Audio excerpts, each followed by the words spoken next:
Hello, and welcome to the Blue Collar Wealth Club. I am one of your hosts, Sheena White. And I'm your other host, Jerry Garcia. So today I want to talk about the easy button and how to make things easier in your business. Yeah, one of the things we've wanted to talk about, a lot of our recent experience comes from planning our wedding. And, one of the things that we've noticed is some people make it harder to buy from them than it should be. Yes. So when we're talking about the easy button, we're making it easy on your customers to actually purchase from you. And I've been talking about this for a while, but sometimes it just feels like people make it so difficult to buy from them that I just don't. And we've really run into this a lot with the wedding. Especially there was one baker who we ended up not even tasting because they wanted to meet at some random place, and because they do a cottage bakery, which is fine, whatever, you don't have an actual location, but then they wanted to, it had to be a certain time at a certain place, and they only had these dates. And then when I got back to them, then their dates changed, and I'm just like, this is so complicated. I can't handle it. I'm sorry. I'm going to go with someone else now. Well, and one of the bakers we actually did try, the other issue with that one was the way that we scheduled with them. They had no online way to schedule, which is, not the easiest. First of all, I'm an online buyer. You let me schedule online, I'm much more likely to use your service. I'd rather not talk on the phone and deal with scheduling that way. This particular baker would only schedule via email. And, she said, okay, here's the times I have available. We collaborated to make sure that we had the right schedule. And then when I got back to her with a time that worked, she said, oh, that space has already been booked.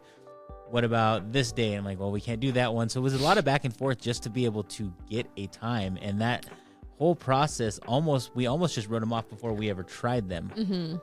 Yeah, and I think that, so online scheduling is great for you and the client. Now, I had somebody once, we were talking about schedule and we decided on time, and then they were like, okay, hey, here's my link. Can you go book that time? Now, do not do that. That was highly annoying. And I was like, are you freaking kidding me right now? No, I have zero desire to. After we've done all this kit and caboodle and trying to figure it out. If you're going to have the conversation one-on-one and then say, okay, we're good, then you go in and schedule that for you too. There's no need to then have them go fill out the link. Yeah. It's one or the other, right? Right. You can say, hey, that's great. Find a time that works on my calendar that works for you, and we'll talk then. Or you do the back and forth and then you book it. You don't do the back and forth and then say, okay, now you go book this, because I was excessively annoyed.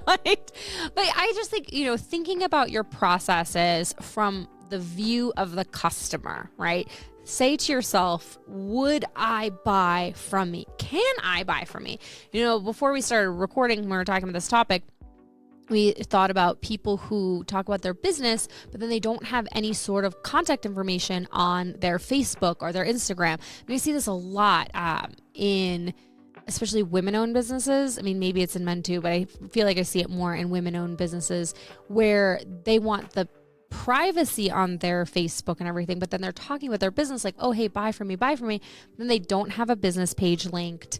They don't have an email or a phone number that you can call. And it's like, well, I would love to buy from you, but other than sending you a Facebook message, which if you're like me, you don't really check them that often, that might get to you, that might not. We need some other way of having your business linked so that people can contact you easily, so they don't have to dig. Because, you might be great, but I don't have the time or the energy or the fortitude to dig around for 20 years to find your information to buy something from you. I'll just go get it from someone else whose information is readily available. Right. And easier is better. And I get it, especially from the women's perspective of not wanting the entire world to have your phone number, right? But there's some ways around that. There are, you can go to Google Voice and find a phone number that's digital that alerts you that this is coming from that business line. So you always know that that's supposed to be a business call, and only your friends and family have your personal line.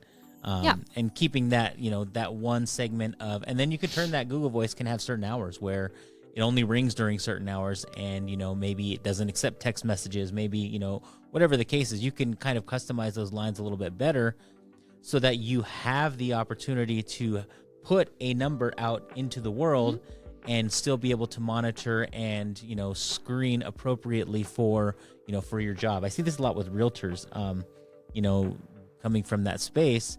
A lot of realtors, they talk about their business all the time, but then their profile doesn't show what company they work for.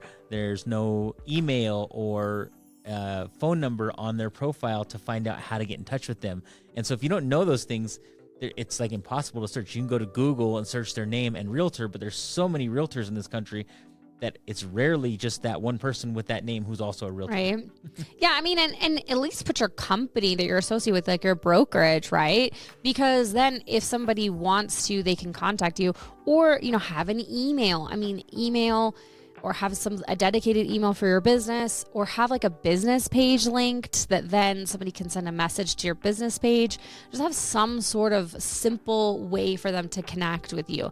Because I think I see people, complaining like, oh, I'm not getting any business. It's like, well, you're kind of cut off to it. It doesn't seem like when someone comes to your page, it doesn't seem like you're open for business, know, because you don't have any way of contacting you other than, the random Facebook message, which may or may not get to you, honestly. I mean, think of it like if it's a restaurant and you're going to go eat and it's like a sit down restaurant and you go and the doors are locked. I mean, how much effort are you going to put before you say, oh, I guess they're closed, and you're going to walk away because there's no feasible way, or you do get inside, it's unlocked, you walk in and there's nobody around. You're not going to spend a lot more effort than that before you just say, okay, I'm just going to go somewhere else and find a restaurant that is open, or a restaurant that does have a drive-through, or something that, that really takes that burden off of you as the consumer, putting all the energy into buying. Or maybe like the lights are off and you don't know where the door is, like you'll be like, oh, they look closed. Maybe they're open, but they certainly look closed. So maybe this isn't the place for us, so you really have to think about that. I saw that exact scenario on Kitchen Nightmares with Gordon Ramsay. He went in to go, this restaurant he's supposed to help, and there was nobody around. And he finally found someone, and he's like, where is your host? And he's like, oh, well, you came in the back door. He's like, well, I don't know where the front door is. You didn't have it labeled appropriately, and that door was open. So when I came in and there's nobody around, like, no wonder you guys are struggling. You can't even figure out where the entrance to this building is.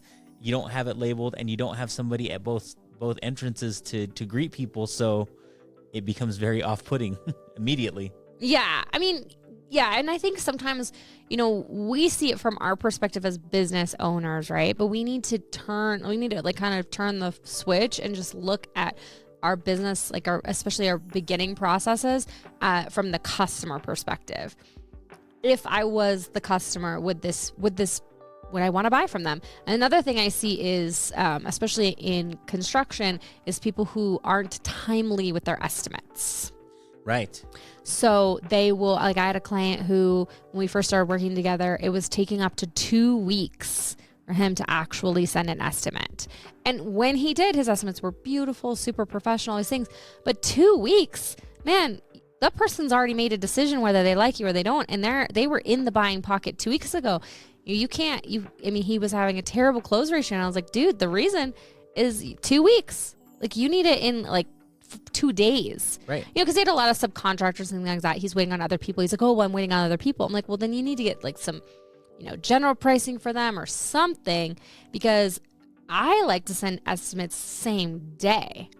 Yeah, it's part of the sales process. You have them in that emotion where they're ready to buy. You have to take advantage. Yeah, you can't let time kill it. There's ways to simplify that. I mean, we've had this issue, personally, when we're getting something done on the house, where we have somebody out, they give us a quote, and then they kind of vanish, and you follow up once maybe as a consumer. But really, if that, I mean, it's not on the consumer to follow up. That's right. My point. Like, it should never be on the consumer to follow up. Now, if it's like months later, okay, maybe. I had a potential client, like I'd followed up a couple times. They're like, I don't know. I was just like, whatever, you get back to me when you're ready. They did. It worked out.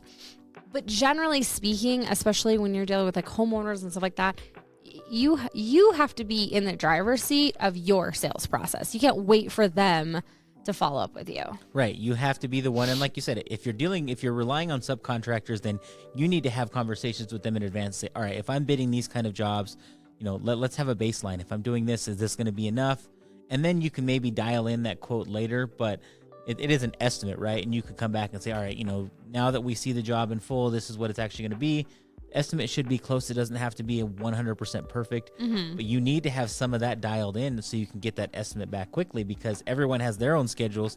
And if you're waiting on an estimate, from a subcontractor and they're also slow, now you're like taking 2 weeks. It's like double by that slow. time, Yeah. Literally, if I haven't heard from a company in a week, or especially if it's something simple, if we're doing junk removal or something, like I need out of my yard or out of my driveway or whatever, and we want it gone, I'm not going to wait 2 weeks for you to get back on a quote. I'm going to, call the next person, text the next person and say, can you come today? And that person's going to get the job, because I don't really care about the price. It's more about the time. Yeah, well, we had that exact same thing happen when we had a big tree fall down in our backyard, and this one company that had been referred to me, I called and they were like, leave us a message with all this information and then we'll get back to you. Literally, by the time they called me back 2 days later, the tree was gone. Yeah. The tree was gone. I was like, yeah, sorry, our trees, we got that taken care of. They're like, oh, you did? How'd you get it done so quickly? I'm like, we got it taken care of same day, yo. Like, this guy, it was out. We posted it. We went to Thumbtack, I think, and found a guy who was like, look, I can come out here, send me a picture. Okay, I'll take care of it for this much. He came with his chainsaw, took it down, hauled it away, done. Yeah. Here's your money. Bye. Have a great day. And then 2 days later, when I finally got a call from that other company, they're like, oh, okay. And look, one-man operation versus a company that's probably got much more higher volume, higher revenue, but the one guy made it easy. He made it easy for us. Send me a picture. Okay, great. Here's what I think it's going to be. I'll let you know if it's different when I get there. He said, I can be there, in 3 hours. Okay, awesome. Comes by, looks at it. Yeah, I can do it for what I said. Great. Yep. Simple, easy peasy for us. And so really thinking about your processes in that way, like, is this simple for my customer? Am I available to contact? And maybe if you don't want to be fielding a whole bunch of calls, then set up some sort of online system for scheduling. Like, I only go to nail places that have online scheduling because I don't want to deal with having to call. I just don't. Even my hairdresser, while I love her, and so I still would go to her, but I love the fact that she has online scheduling. So, because most of the time I remember that I need to get my hair done at like 10 o'clock at night. That is not a time you can call anyone. So I just go online, schedule it, boom, done, perfect, wonderful. And then she's waiting for me. It's easier for her too, because then she doesn't have to field those phone calls. Her schedule just fills up. Trust me, I have to book it a month out. Her schedule is full up, and it just makes it simple. There are a lot of people, I'm the biggest, hey, I'd much rather not talk to someone and just order online. It's just, I don't have a problem talking to people. I just don't want to. It seems like a barrier to me, and I'm sure I'm not the only one like that. So there are people out there who would just much rather click a few buttons. And, even when we're ordering fast food sometimes, I'll go on the app, take everyone's orders. I can customize them. I don't have to look through a text with a bunch of information. I can just go to each person. What are you ordering? What are you ordering? What are you ordering? Great. And then I go pick it up. Easier, the better for your consumer. Think of yourself, and when you're buying something, and if you were going through your own process, would you tolerate it? Yeah. And be honest with yourself, because that's going to be the biggest thing. You can say, well, no, it's not so bad. But if you really sit back and think about it, if that's something that you needed done right away, plumbing is a great example. Usually when you're calling a plumber, it's because there's a problem now, and nobody's trying to wait 2 days for an estimate, much less 2 days for you to get out there. So, yeah. Depending on the field you're in, most people are waiting to contact you until they need that service. Most people aren't calling in advance for maintenance type things. They are calling when that thing is needed, and they want it done sooner rather than later. So easies will beat price in a lot of those cases. Yeah, and you have to think too, even if it's something more complicated, like say you're doing a full kitchen remodel or something like that, you just have to be upfront with your expectation to the client. If you say, hey, look, because of some specialty item or this thing or whatever that you want, it's going to take me a little bit more time to get pricing. It might be, I might get it to you like mid next week or something. People understand that. But when you just say, okay, bye, they have then an expectation in their own mind. And because you haven't set a different expectation, you're going to end up, like not living up to it. So I was actually just finishing Beyond Entrepreneurship by Jim Collins, my favorite. And he used an example of two planes, and he was like, okay, say you're sitting on a tarmac and the pilot comes over the radio and says, oh, hey, we have weather. It's going to be about 30 minutes. And then 30 minutes go by and the pilot says, oh, it's going to be another 15. Then another 15, and then he comes on, oh, it's going to be another 20. And then finally you take off, you're going to, you're probably going to be a little pissed off, right? Because you're like, oh my God, how many times is he going to tell me? Versus if, say it's a different plane on the runway and the pilot comes on and says, hey, they're telling us 30 minutes, but from my experience, it's probably going to be 90. So sorry, we'll get you some drinks, buckle down, watch a movie. Then if you do take off at 60, you're like, man, this is awesome. He said 90 and now we have 60. This pilot's great. The exact same thing happened in both scenarios, right? But it was just the expectation that was delivered by the pilot. He said, hey, it's really going to be 90, and then it ended up being 60. We're happy. Instead of, oh, it's 30, and then it ends up being like, tacked on, and then we're mad.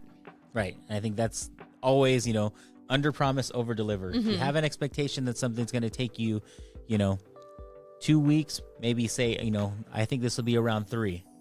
Then they're super happy when it takes you 2 weeks because they're saying, oh man, this guy finished a lot quicker than I thought. And, just make sure expectations are set. Make sure your pricing is based on your job, not on your time. And, you don't want to say, hey, this is going to take me 3 days. And then, when it takes you 2, they're saying, well, took you a whole day less. Can I get a discount on this now? Yeah, you want to make sure you kind of balance that, right? It can't be too quick, but it can't be too slow. But yeah, I just really focusing on making things easy on your customer to give you money. Because the more barriers you put in place between you and your client, the less clients you will have.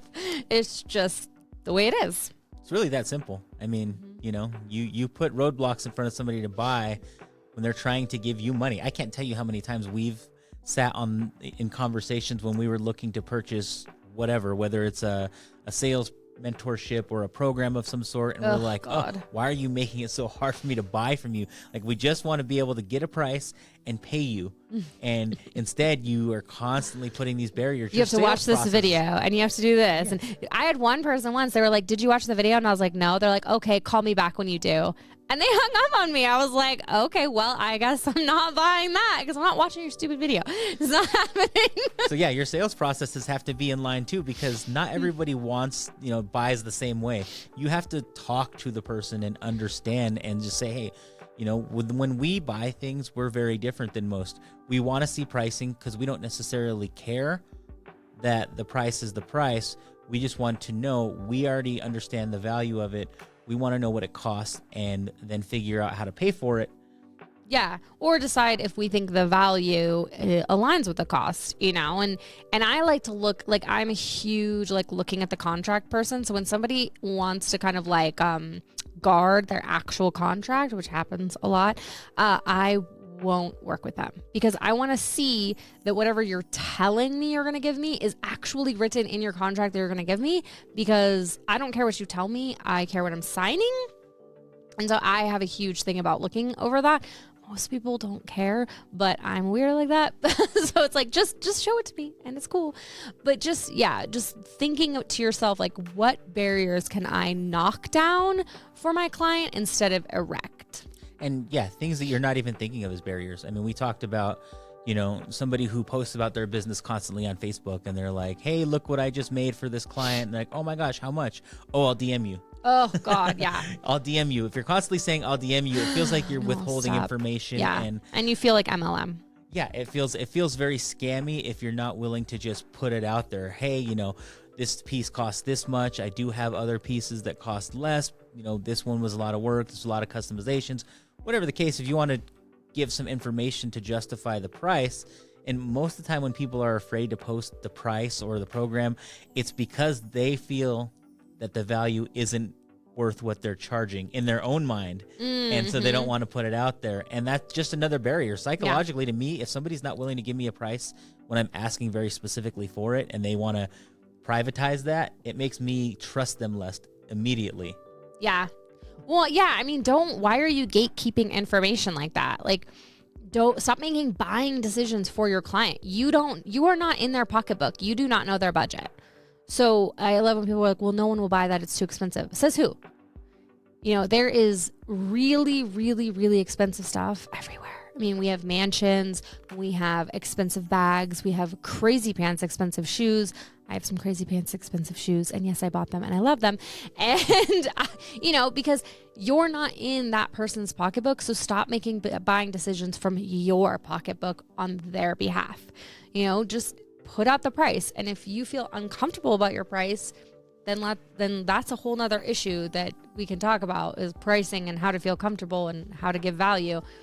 But don't gatekeep it. And when you say, oh, I'll DM you, it just looks, it looks totally smarmy in my opinion. Now, I'm not saying like have a huge conversation in the comments. Right. You can, you know, if somebody's asking specific questions, you can say, hey, let's have a consultation, or hey, let's take this offline, you know, and then you can have a conversation with them. But when somebody's asking you, you know, oh, hey, you know, can you do this? And you're like, I'll DM you. It's like, no, I'm not ready for that. I just want some more information. Like, right. And most times people are just trying to get a feel for like, okay, if I ever wanted something like this, I want a ballpark of what it may cost. And if you want to give a little bit of information, hey, this piece was this.